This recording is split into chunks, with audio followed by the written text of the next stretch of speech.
수많은 무리가 함께 갈새 예수께서 돌이키사 이르시되 무릇 내게 오는 자가 자기 부모와 처자와 형제와 자매와 더욱이 자기 목숨까지 미워하지 아니하면 능히 내 제자가 되지 못하고 누구든지 자기 십자가를 지고 나를 따르지 않는 자도 능히 내 제자가 되지 못하리라. 너희 중에 누가 망대를 세우고자 할진대 자기의 가진 것이 준공하기까지에 족할는지 먼저 앉아 그 비용을 계산하지 아니하겠느냐. 그렇게 아니하여 그 기초만 쌓고 능히 이루지 못하면 보는 자가 다 비웃어 이르되 이 사람이 공사를 시작하고 능히 이루지 못하였다 하리라. 또 어떤 임금이 다른 임금과 싸우러 갈 때에 먼저 앉아 1만 명으로서 저 2만 명을 거느리고 오는 자를 대적할 수 있을까 헤아리지 아니하겠느냐. 만일 못할 터이면 그가 아직 멀리 있을 때에 사신을 보내어 화친을 청할지니라. 이와 같이 너희 중에 누구든지 자기의 모든 소유를 버리지 아니하면 능히 내 제자가 되지 못하리라. 소금이 좋은 것이나 소금도 만일 그 맛을 잃으면 무엇으로 짜게 하리요. 함께 읽겠습니다. 땅에도 거름에도 쓸데없어 내버리느니 들을 귀가 있는 자는 들을지어다 하시니라. 아멘. 우리는 매일 다양한 선택을 하며 살아가고 있습니다. 그래서 우리는 그 다양한 선택 속에서 우선순위를 잘 정하여야 할 것입니다. 그래야지 좋은 결과를 얻을 수 있기 때문입니다. 예수님께서는 제자들에게 무엇을 사랑하고 무엇을 멀리해야 할지 깊이 고민하며 신중하게 선택하라고 가르치시고 계십니다. 오늘 말씀 25절 말씀입니다. 수많은 무리가 예수님과 함께 갑니다. 왜 수많은 사람들이 예수님을 따라 나섰을까요? 어떤 사람들은 병 고침의 기적을 보고 자김도 고침을 받을까 하고 따라 나섰을 것입니다. 또 어떤 사람은 오병이어의 기적을 보고서 떡을 얻어먹을까 하고 따라 나선 자도 있었을 것입니다. 어떤 사람들은 예수님께서 기득권을 향하여 거침없이 비판하시는 그 말씀에 속이 시원해서 따라 나선 자들도 있었을 것입니다. 수많은 무리들이 따라 나섰지만 그들이 예수님을 따라 나선 목적은 사람마다 이처럼 다 달랐을 것입니다. 이때 예수님께서 돌이켜 보시며 허다한 많은 무리들을 향하여 말씀하여 주십니다. 물은 내게 오는 자는 자기 부모와 처자식과 형제와 자매와 및 자기 목숨까지 미워하지 아니하면 능히 나의 제자가 되지 못하리라 말씀하십니다. 예수님을 따르고자 나서는 사람들에게 자기의 가족만이 아니라 자기의 목숨마저 미워하지 않으면 따라올 수가 없는 길이라고 말씀하시는 것입니다. 그러면 예수님께서 가시는 길이 어떤 길이기에 무슨 길이기에 제자들에게 자기의 목숨마저 미워해야만 따라갈 수 있는 길이라고 하시는 것일까요? 누가복음 18장 31절부터 34절 말씀을 제가 읽겠습니다. 예수께서 12 제자를 데리시고 이르시되 보라 우리가 예루살렘으로 올라가노니 선지자들을 통하여 기록된 모든 것이 인자에게 응하리라. 인자가 이방인들에게 넘겨져 희롱을 당하고 능력을 당하고 침뱉음을 당하겠으며 그들은 채찍질하고 그를 죽일 것이나 그는 3일 만에 살아나리라 하시되 제자들이 이것을 하나도 깨닫지 못하였으니 그 말씀이 감추었으므로 그들이 그 이르신 바를 알지 못하였더라. 아멘.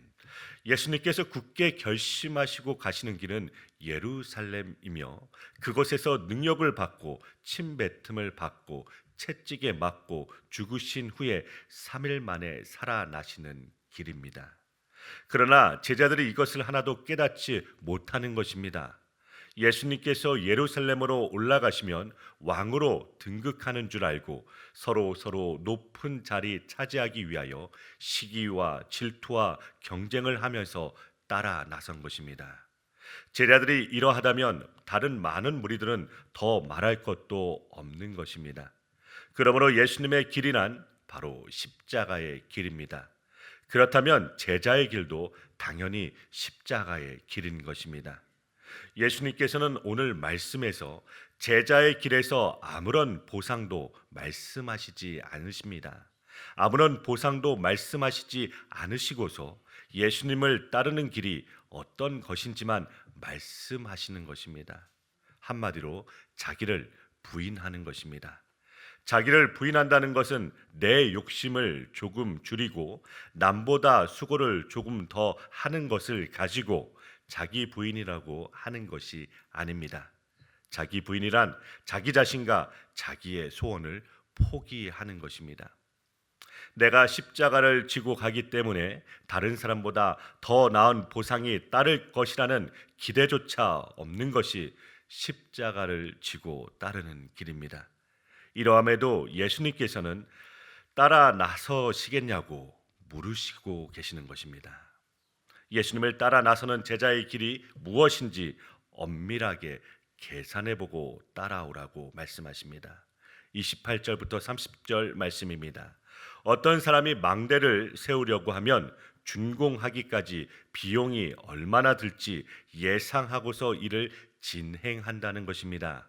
비용이 얼마나 들지를 생각하고서 일을 진행해야 하는데 기초만 쌓아두고 완성을 하지 못하면 지나는 사람들이 다 비웃을 것이라고 합니다. 31절부터 32절 말씀입니다. 어느 임금이 자기의 군사 1만이 있는데 적은 군사 2만 명으로 공격하여 옵니다. 이기지 못할 것 같으면 전쟁이 일어나기 전에 화친을 청하여야 하는 것이 계산이라는 것입니다. 망대를 세우는 일이나 임금이 전쟁을 대비하는 두 이야기는 한 가지를 말씀하여 주시고 계십니다.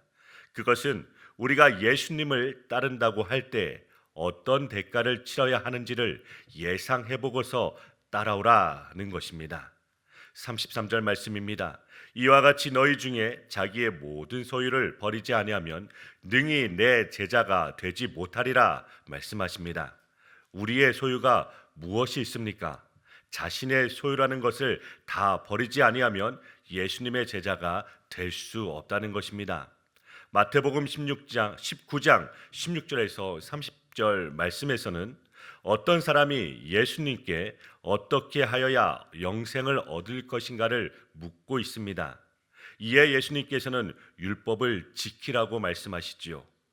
이 말씀에 질문을 하였던 사람은 내가 어려서부터 다 지켰으니 무엇이 부족합니까? 라고 대답을 합니다. 그때 예수님께서 너의 소유를 팔아서 가난한 자들에게 주고 너는 나를 따르라 말씀하여 주시죠. 이 질문을 하였던 청년이 재물이 많음으로 근심하며 돌아갔다고 합니다. 그때 예수님께서는 부자가 천국에 들어가는 것보다 낙타가 바늘귀로 들어가는 것이 더 쉽다고 말씀하십니다. 그러자 제자들이 놀라서 묻습니다. 그렇다면 도대체 누가 천국에 들어갑니까? 예수님의 답변은 사람은 할 수 없으되 하나님은 하실 수 있다라는 것이죠. 사람이 스스로 자기 소유를 포기하면서 들어갈 사람은 없을 것입니다. 그러나 이 모든 것들을 다 버리지 않으면 예수님의 제자가 될 수 없습니다. 자기 소유를 위하여 사는 사람은 참된 자유가 없습니다. 그것이 가정이든 자기 의이든 명예이든 자존심이든 자기 자신이든 간에 자기 것이라는 것을 가지고서는 예수님을 따를 수가 없다라는 것입니다. 그렇다면 누가 예수님의 길을 따라갈 수가 있는 것입니까? 마태복음 19장 27절 말씀에서는 베드로가 예수님에게 우리가 모든 것을 버리고 주를 따라싸운데 우리가 무엇을 얻겠습니까? 라고 질문을 합니다. 이에 예수님께서는 세상이 새롭게 되어 인자가 자기 영광의 보좌에 앉을 때 나를 따르는 너희도 12부좌에 앉아서 이스라엘의 12지파를 심판할 것이라 말씀하여 주십니다. 그러나 베드로는 업으로서 가장 중요한 배도 버리고 부모도 버리고 주님을 따라 나섰지만 결국은 십자가 앞에서 자기 목숨을 버리지 못하고 예수님을 배신하고 말았습니다. 그러므로 사람으로서는 할 수 없으되 하나님께서만 하시는 것입니다. 예수님께서 베드로를 위하여 기도하시는 것입니다. 그리고 그 일을 이루시기 위하여 예수님께서는 십자가를 지시고 성령을 보내셔서 예수님의 길을 따라오도록 하신 것입니다. 그 결과로 제자들도 예수님의 뒤를 따라가게 되었습니다. 오늘날도 마찬가지입니다. 우리가 주님의 뒤를 따라간다는 것은 우리 스스로 자기의 모든 소유를 포기하면서 따라갈 능력이 없다는 것을 고백하며 기도하는 것입니다. 오직 주님께서 자기 백성들에게 베풀어 주시는 은혜가 임할 때 그 길을 가게 되는 것입니다. 이것이 예수님의 길과 우리가 예수님의 길을 따르는 것의 차이입니다. 예수님은 친히 결심하시고 결단하셔서 끝까지 십자가의 길을 가셨습니다. 자기의 모든 소유를 다 버리신 것입니다. 자기의 살을 찢으시고 피를 흘리심으로 그 생명마저 십자가에 내어 놓으신 것입니다. 그뿐 아니라 자기의 백성들도 그런 길로 가도록 이끄시고 계시는 것입니다. 우리가 이 땅에 올 때 아무것도 가지고 온 것이 없이 왔습니다. 갈 때도 아무것도 가지고 갈 것이 없는 것입니다. 이것이 주님의 말씀입니다. 이 말씀대로 자기 백성을 천국으로 이끌어 들이실 때 그 어떤 자기의 소유물도 필요가 없도록 조치하시면서 데리고 가시는 것입니다. 예수님만 계시다면 세상의 모든 소유, 자기 자신마저 사라진다고 하여도 아무런 이의가 없는 삶이 세상의 소금으로서의 삶입니다. 이런 제자로서 살아가는 은혜가 있기를 바랍니다. 사랑하는 광명교회 성도 여러분, 오늘 하루도 주님께서 주시는 이 은혜와 평강 속에서 살아가시는 복된 하루 되시길 주님의 이름으로 축원드립니다.